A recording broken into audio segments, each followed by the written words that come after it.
Memahami kaum milenial adalah memahami selera yang baru. Penting untuk kita memahami generasi milenial karena saat ini mereka merupakan calon orang kaya baru. Dan di tahun ke depan hingga tahun 2030, merekalah orang yang kaya tersebut. Internet, media sosial, dan digital apps memberi milenial berbagai keunggulan yang tidak dimiliki generasi sebelumnya, seperti akses informasi dan pengetahuan yang begitu luas, kemampuan analitik yang mumpuni, kecepatan berpikir tak tersaingi, dan kemampuan kerja multitasking yang tak tertandingi. Namun semua keunggulan itu bukan tanpa biaya. Milenial yang begitu tergantung pada teknologi dan waktunya habis untuk bergumul dengan layar smartphone menjadikan mereka kehilangan kemampuan dasar berinteraksi dan bersosial atau basic social skill dengan orang lain. Apa yang terjadi? Milenial jadi antisosial. Social skill yang sepele saja seperti berjabat tangan, sopan santun kepada orang yang lebih tua, berbasa basi saat mulai percakapan, bertata krama, memainkan gesture dan body language, memainkan ekspresi muka, memainkan intonasi pengucapan, menyapa orang lain, menyela pembicaraan, menciptakan first impression, hingga berpakaian dan manners di tempat kerja. Mereka hampir tidak memiliki. Kalau social skill yang paling dasar saja milenial nggak becus, apalagi untuk social skill yang lebih kompleks seperti mengelola konflik, menciptakan konsensus, leadership skill, bernegosiasi, memotivasi, mengharmoniskan teamwork, atau berkolaborasi dengan banyak orang. Benar, milenial kill basic social skill. Survei di Amerika menemukan kondisi yang memprihatinkan mengenai lemahnya social skill kaum milenial ini. Sekitar 65% milenial di Amerika merasa tidak nyaman berinteraksi dengan orang lain secara face to face. Sekitar 80% dari mereka lebih menyukai bercakap-cakap secara digital melalui texting atau email. Sungguh ironis, ketika generasi milenial mampu mencapai kemampuan termutakhir di abad 21, yaitu kognitif mereka, analytical mereka, hard skill mereka, dengan bantuan beragam teknologi canggih, mereka justru terbelakang dalam hal kemampuan berinteraksi sosial. Masalah emosional, sosial, soft skill lainnya paling dasar dan paling sepele, mereka lemah sekali. Sumbernya adalah ketergantungan milenial pada smartphone dan apps.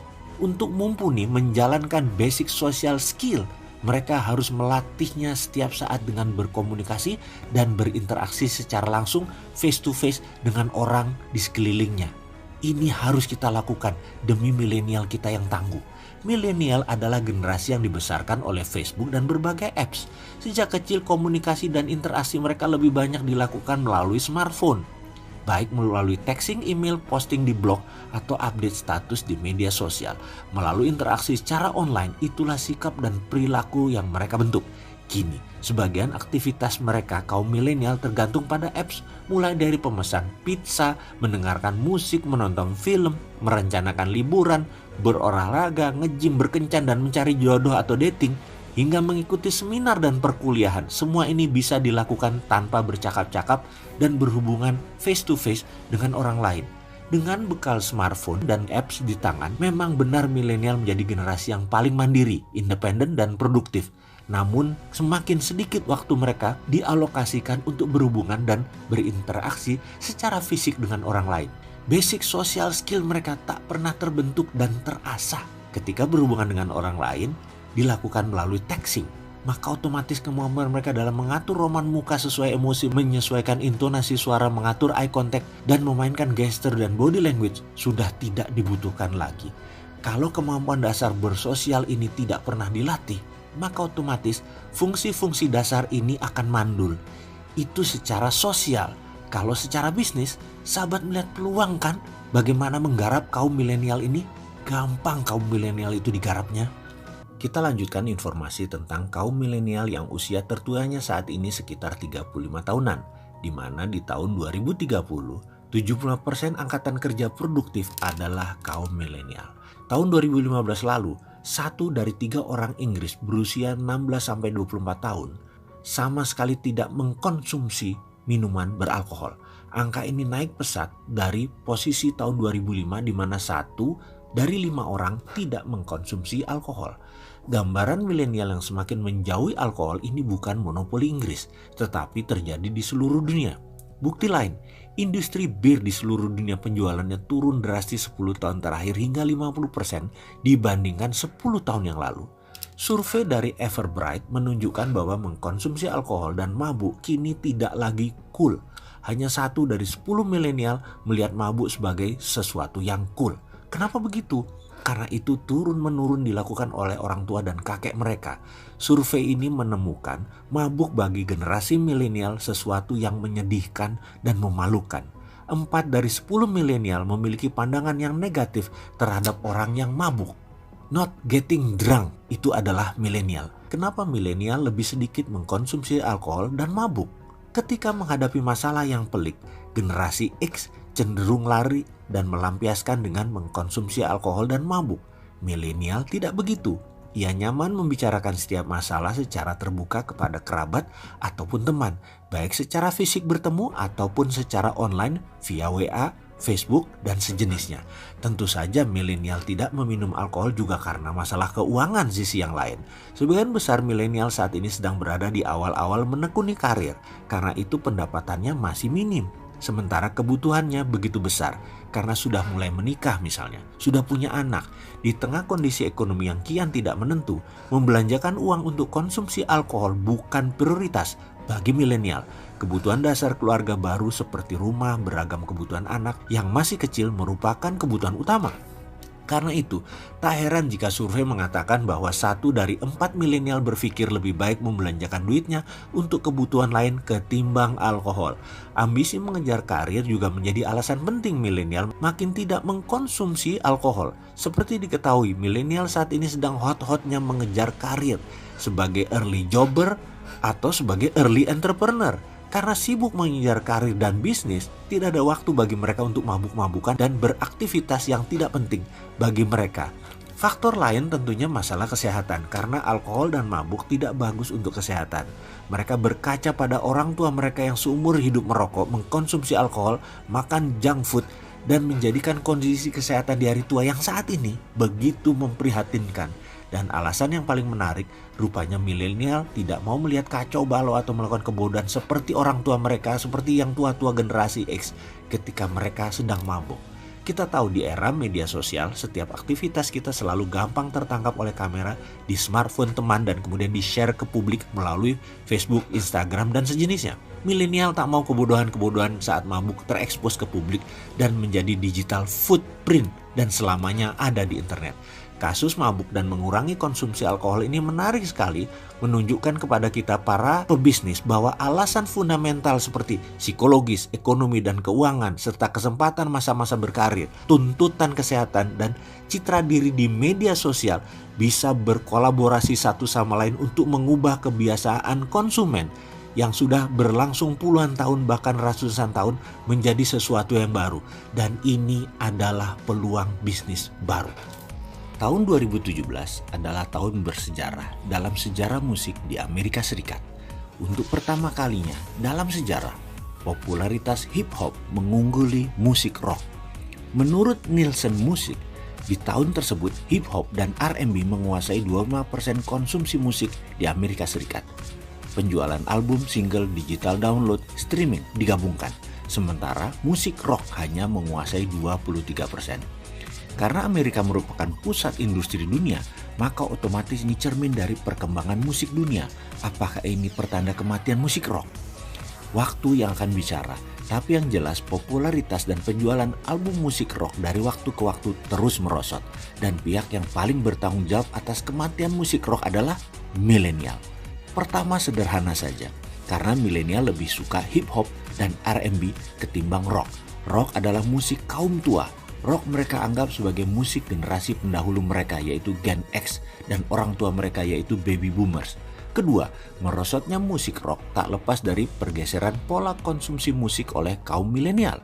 Musik rock banyak didengar oleh kaum tua dan penjualan musiknya umumnya melalui album fisik dan digital download. Sementara hip hop dan R&B semakin populer karena didengarkan melalui layanan audio streaming seperti Spotify dan Apple Music.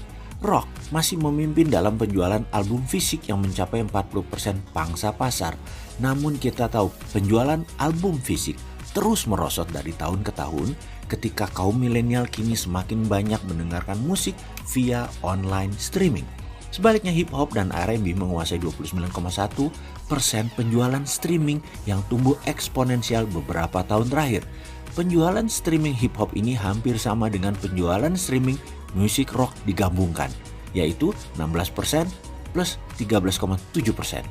Makin tidak populernya musik rock juga tercermin dari album-album rock yang kini tidak lagi bertengger di urutan teratas penjualan album.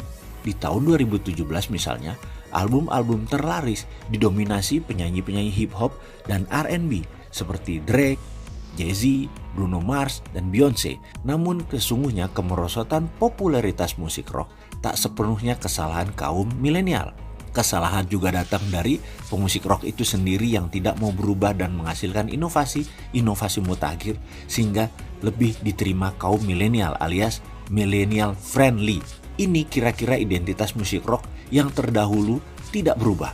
Instrumen musiknya didominasi oleh gitar elektrik yang pekat mewarnai lagu. Musiknya mengandalkan kekuatan melodi dan liriknya baik musik cadas maupun slow juga mengandalkan kekuatan melodi. Sosok pemusiknya macho dan sangar dengan rambut panjang dan tato sekujur tubuh. Kostum didominasi warna hitam, sepatu boot, dan aksesori khas musik rock. Identitas ini begitu kuat melekat dalam musik rock dan praktis tak berubah.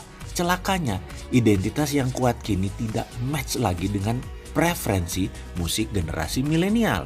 Sejak tahun 50-an misalnya, musik rock and roll terus berevolusi dan melakukan inovasi, mulai dari Chuck Berry, The Beatles, Rolling Stone, The Who, Led Zeppelin, Pink Floyd, Queen, Bon Jovi, U2, Metallica, hingga terakhir Nirvana, Green Day, Linkin Park. Namun sejak saat itu, inovasi besar musik rock terasa terhenti.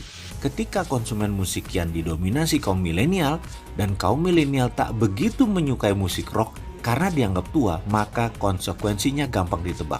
Pelan tapi pasti, musik rock akan punah.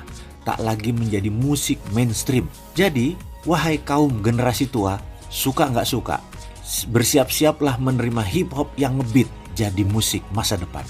Wanita milenial memakai sneakers karena comfortable, casual, fashionable, cool, dan membuat mereka feel good. Itu sebabnya mereka lebih suka sneaker ketimbang sepatu hak tinggi atau high heels atau stiletto. Pertanyaan selanjutnya, akankah milenial membunuh sepatu hak tinggi? Menurut lembaga riset NPD Group, di tahun 2017 penjualan sepatu hak tinggi turun 5% setelah tahun sebelumnya turun 16%. Sementara itu penjualan sepatu atletik atau sneakers wanita justru tumbuh 8% di tahun yang sama. Wanita milenial semakin tidak menyukai sepatu hak tinggi karena sepatu hak tinggi mereka nilai tidak nyaman, tidak kasual, dan merepotkan untuk beraktivitas. Bahkan high heel dinilai menyiksa kaki mereka. Mereka mau tampil apa adanya, tampil prima dan keren di depan kaum pria adalah keharusan. Namun jangan sampai mengorbankan kenyamanan dan menyiksa kaki saat jalan. Singkatnya, high heel nggak milenial banget. Millennial use footwear to express their individuality. Harus diakui, wanita milenial lebih aktif dan lebih sibuk dari wanita generasi sebelum-sebelumnya. Karena itu pilihannya terhadap sepatu untuk bekerja dan beraktivitas pun mulai bergeser. Tentu saja mereka tetap ingin sepatu yang fashionable, namun kepraktisan, kenyamanan, dan fungsi menjadi pertimbangan yang semakin dominan. Tak heran jika sepatu wanita milenial trennya semakin mengarah ke gaya sepatu yang praktikal, comfortable, functional, casual, di samping tentunya tetap fun dan fashionable. Dan pilihan mereka jatuh kepada sneakers. Sneakers nyaman dan gak ribet dipakai. Sneaker praktis karena kini bisa dipasangkan dengan busana apa saja. Bisa digunakan untuk occasion apa saja, mulai dari nge-gym, ke kantor, ke mall, nongkrong di kafe. Bahkan kini mulai jadi umum kaum milenial kondangan memakai batik, celana jeans, sepatu sneakers. Sneakers dinilai kasual dan mewakili identitas kaum milenial. Dan yang tak kalah penting, sneakers juga fashionable. Para pesohor baik bintang film Hollywood, artis sinetron, musisi terkenal, bintang olahraga hingga presiden ramai-ramai menggunakan sneaker agar dinilai publik sebagai generasi zaman now. Bahkan selebritas dunia yang sangat menggandrungi high heel seperti Victoria Beckham kini mulai mengenakan sneaker sebagai fashion statement mereka. Sneakers kini juga makin banyak menghiasi peragaan busana dunia di Milan bahkan sampai New York.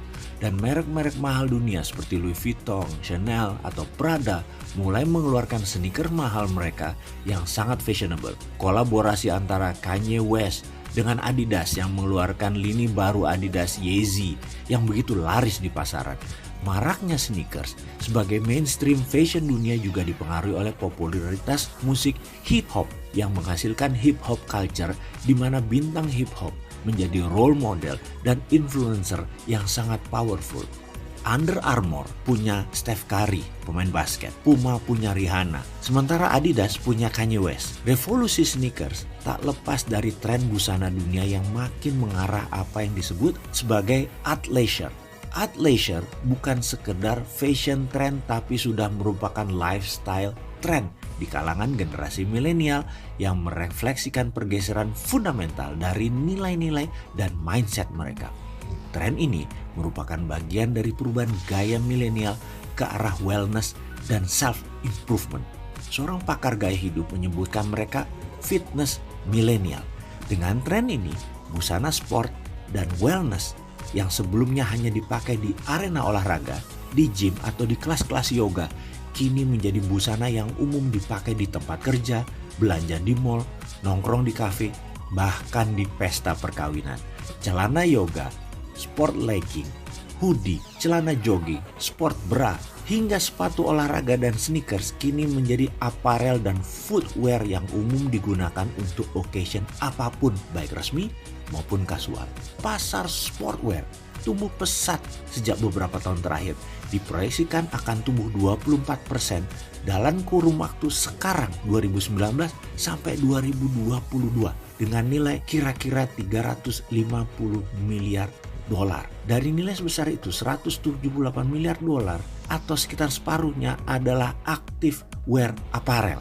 Sementara report buyer.com di 2018 memproyeksikan pasar activewear akan tumbuh hampir 7% setiap tahunnya hingga mencapai 567 miliar dolar di tahun 2024. Gaya hidup aktif dan sehat kini menjadi sesuatu yang hip dan aspiratif di kalangan milenial. Busana athleisure hadir sebagai medium untuk mengekspresikan identitas diri dan menjadi simbol status baru yang mewakili generasi ini. Mantranya, healthy is wealthy. Kesehatan adalah kemakmuran. Kita semua setuju bahwa milenial adalah generasi yang highly connected, terutama terkoneksi secara online melalui smartphone di genggaman. Namun jika koneksi online ini terlalu berlebihan sehingga mengabaikan koneksi secara offline, yaitu face-to-face interaction dengan orang-orang di sekitarnya, maka bahaya bakal muncul. Salah satu bahaya itu adalah ancaman terhadap pilar-pilar kebersamaan keluarga. Di era baby boomers dan Gen X, salah satu kebersamaan keluarga itu tergambar saat seluruh anggota keluarga berkumpul bersama di meja makan. Sambil menikmati hidangan, mereka ngobrol begitu akrab diselingi gurauan dan candaan. Mereka saling tukar cerita mengenai berbagai kejadian hari ini. Sesekali si bapak memberi petuah dan si ibu memberikan pengalaman bijak. Gambaran seperti ini kini mulai berubah. Saat dinner time, kita akan melihat setiap anggota keluarga membawa smartphone dan mereka asik memainkan layar smartphone masing-masing. Dinner time pun berubah menjadi screen time. Hal ini tak hanya terjadi di meja makan, tapi juga di ruang tamu saat keluarga nonton TV bareng, di restoran saat mereka makan bersama, di rumah kerabat saat mereka kumpul bersama keluarga besar, di mobil saat perjalanan ke sekolah atau ke tempat kerja, di tempat wisata saat mereka liburan. Bayangkan, harusnya bareng-bareng keluarga, tapi mereka lebih memilih screen time. Singkatnya, family time now become screen time. Survei yang dilakukan oleh Discover Ferris terhadap 2.000 orang tua di Inggris menemukan bahwa rata-rata keluarga menghabiskan quality time selama 3 minggu setahunnya dan hanya 36 menit seharinya. Sementara waktu yang dihabiskan untuk screen time mencapai 4 kali lipat, yaitu 1 jam 55 menit untuk orang dewasa, 2 jam 22 menit untuk anak-anak per harinya. Seiring makin masifnya screen time menjajah family time, kini persoalan-persoalan keluarga mulai muncul. Survei di Inggris menunjukkan lebih dari sepertiga anak SMP minta orang tua mereka berhenti mengecek smartphone saat makan bersama. Sekitar 82% dari mereka berkeyakinan bahwa saat makan bersama keluarga harusnya smartphone free. Itu pendapat anak-anak. Celakanya, sekitar 46% dari mereka merasa diabaikan orang tuanya saat mereka meminta orang tuanya menanggalkan smartphone. Sedihnya, sekitar 62% dari mereka mengatakan orang tua mereka terdistraksi saat mereka mencoba berbicara dengan mereka. Karena ibunya, orang tuanya, ayahnya sedang sibuk main smartphone. Tanpa disadari, screen time yang berlebihan menjadikan orang tua makin sedikit bicara dengan anak, memiliki respon lebih lambat ke anak, dan overreaktif saat diinterupsi oleh anak. Ujung-ujungnya anak merasa cemburu karena orang tuanya lebih sayang kepada smartphone ketimbang ke sang anak. Mengabaikan lawan bicara dengan sibuk bermain handphone tak hanya tidak santun tapi juga bisa merusak kualitas hubungan antara suami istri ataupun orang tua anak. Survei yang dilakukan di Amerika menemukan bahwa setengah orang tua mengatakan mereka terabaikan oleh pasangan karena screen time. Lebih dari sepertiga mengatakan terkena depresi akibat hal tersebut, dan hampir seperempat mengatakan hal tersebut menjadi sumber konflik dalam keluarga. Kesimpulan riset adalah kelebihan bersama screen time menimbulkan tekanan yang dapat menghasilkan depresi. Sungguh ironis, smartphone yang membuat kita bisa terkoneksi dan bercengkrama dengan begitu banyak orang di belahan bumi manapun, tapi justru mengabaikan orang-orang terdekat kita di rumah. Ini sebuah fenomena, dan setiap fenomena menciptakan ancaman, tapi di sisi lain selalu juga menciptakan peluang. Salah satu peluangnya adalah jadilah penyedia konten, masuklah jadi isinya smartphone. Itu bisnis yang pasti diambil oleh pasar milenial dan generasi Z di bawahnya generasi milenial. Catatan, generasi Z adalah generasi digital murni.